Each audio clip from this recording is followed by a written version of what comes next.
नमस्कार बच्चों। तो आज हम बात करेंगे नदियों के ऊपर। जो भी कुछ पॉइंट बचे हैं उस बुक में, तो अब हम उन्हें इस वीडियो के माध्यम से कवर करने का प्रयास करेंगे।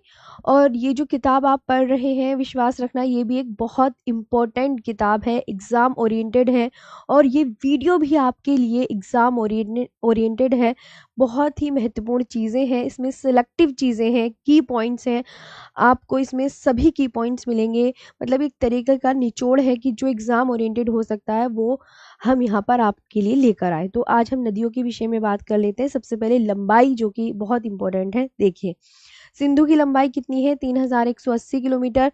गंगा की लंबाई 2525 किलोमीटर है। ब्रह्मपुत्र की लंबाई 2900 किलोमीटर। महानदी की लंबाई 858 किलोमीटर। गोदावरी की लंबाई 1465 किलोमीटर।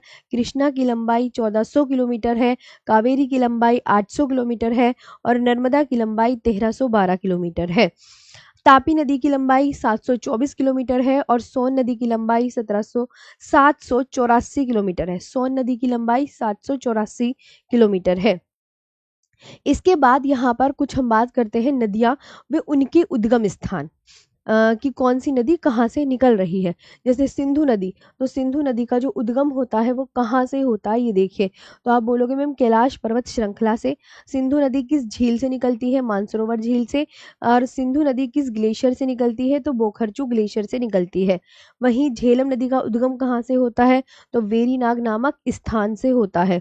चिनाब नदी का उद्गम कहाँ से होता है? तो बारालाचला दर्रे से निकलती है। रावी नदी कहाँ से निकलती है? तो रोहतांग दर्रे से। व्यास नदी व्यास कुंड से, जो कि हिमाचल प्रदेश में है। और सतलुज नदी कहाँ से निकलती है? तिब्बत की राकसताल झील से निकलती है। ब्रह्मपुत्र नदी का उद्गम, ब्रह्मपुत्र नदी का उद्गम अगर पूछे किस झील से, तो मानसरोवर झील से। पूछे किस पर्वत श्रेणी से, तो कैलाश पर्वत श्रेणी से। पूछे ब्रह्मपुत्र नदी किस ग्लेशियर से निकल रही है, तब आप याद रखेंगे चेमायुंडुंग ग्लेशियर से। तिब्बत में इसे क्या कहा जाता है ब्रह्मपुत्र नदी को? मतलब तिब्बती नाम यारलुंग सांगपो है। अरुणाचल प्रदेश में जो ब्रह्मपुत्र नदी का नाम है वो दिहांग है। और असम में ब्रह्मपुत्र, और बांग्लादेश में जमुना, और बांग्लादेश में जमुना कहते हैं। माजुली द्वीप, माजुली द्वीप पर मिशिंग जनजाति पाई जाती है। माजुली द्वीप पर बच्चों कौन सी जनजाति पाई जाती है? तो ये बात ध्यान रखेंगे, मिशिंग जनजाति पाई जाती है। असम में ब्रह्मपुत्र नदी पर स्थित विश्व का सबसे बड़ा नदी द्वीप है। और ब्रह्मपुत्र नदी यूटर्न कहाँ से लेती है? नामचा बरवा पर्वत श्रेणी से यूटर्न लेती है। और ब्रह्मपुत्र नदी की लंबाई 2900 किलोमीटर। इसकी जो सबसे लंबी सहायक नदी है वो सुबनसिरी है। ये भी आप ध्यान रखेंगे। मतलब माजुली द्वीप जो है ये विश्व का सबसे बड़ा नदी द्वीप है। विश्व का सबसे बड़ा नदी द्वीप बताओ कौन सा है? तो माजुली, जो कि असम में ब्रह्मपुत्र नदी पर स्थित है। गोदावरी नदी का उद्गम ये कहाँ से निकलती है? तो ये आप याद रखेंगे त्र्यंबकेश्वर। आसपास की भी कभी कभी वो डिस्ट्रिक्ट भी दे देता है, तो डिस्ट्रिक्ट को भी ध्यान से, इसलिए मैंने पूरा लिख ही दिया है ताकि आप अच्छे से देख लें कि महाराष्ट्र के नासिक जिले के त्र्यंबकेश्वर नामक स्थान से निकलती है। कृष्णा नदी का उद्गम पश्चिमी घाट में महाबलेश्वर, तो महाबलेश्वर आपको ज्यादा याद करना है। कावेरी नदी का उद्गम ब्रह्मगिरी पहाड़ी से। नर्मदा नदी का उद्गम अमरकंटक से। तापी नदी का उद्गम बैतूल जिले के मुल्ताई नामक स्थान से। अब यहाँ पर हम नदियों की सहायक नदियां देखेंगे, जो कि ये भी एग्जाम के लिए इम्पोर्टेंट रोल अदा कर रही हैं, जो कि जो बुक्स में नहीं है वो मैंने यहाँ पर ले ली है। जैसे गंगा की बाएं तट की सहायक नदियां हैं रामगंगा, गोमती, घाघरा, गंडक, कोसी व महानंदा। गंगा की दाएं तट की सहायक नदियां हैं यमुना, सोन, कर्मनाशा और पुनपुन। यमुना की सहायक नदियां बहुत इंपॉर्टेंट चंबल, सिंध, बेतवा, कैन, टोंस और हिंडन। चंबल नदी की सहायक नदियां बनास, शिप्रा, काली सिंध व पार्वती। दामोदर नदी की सहायक नदियां ब्राकर, कोनार, बोकारो व जमुनिया।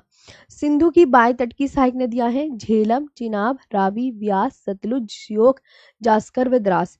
सिंधु की दाएं तट की हैं खुर्रम, तोची, गोमल, विबोआ, सेंगर व गिलगित। और सतलुज नदी की सहायक नदियां ब्यास और स्पीति।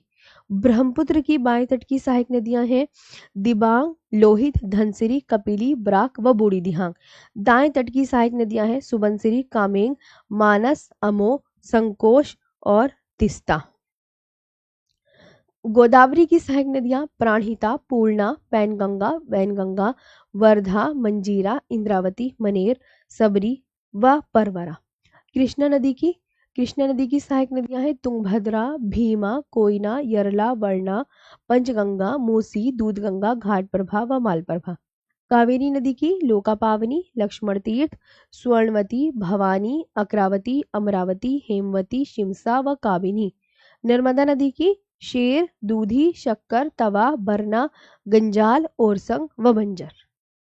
और तापी की सहायक नदियां हैं पूर्णा, वघूर, गिरना, बोरी, पांझर, अनेर व मोरना। तो यहाँ पर कुछ नदियों के विषय में, उनकी लंबाई, उनकी सहायक नदियां और उनके उद्गम स्थान। आज की वीडियो में इतना ही। Thank you so much.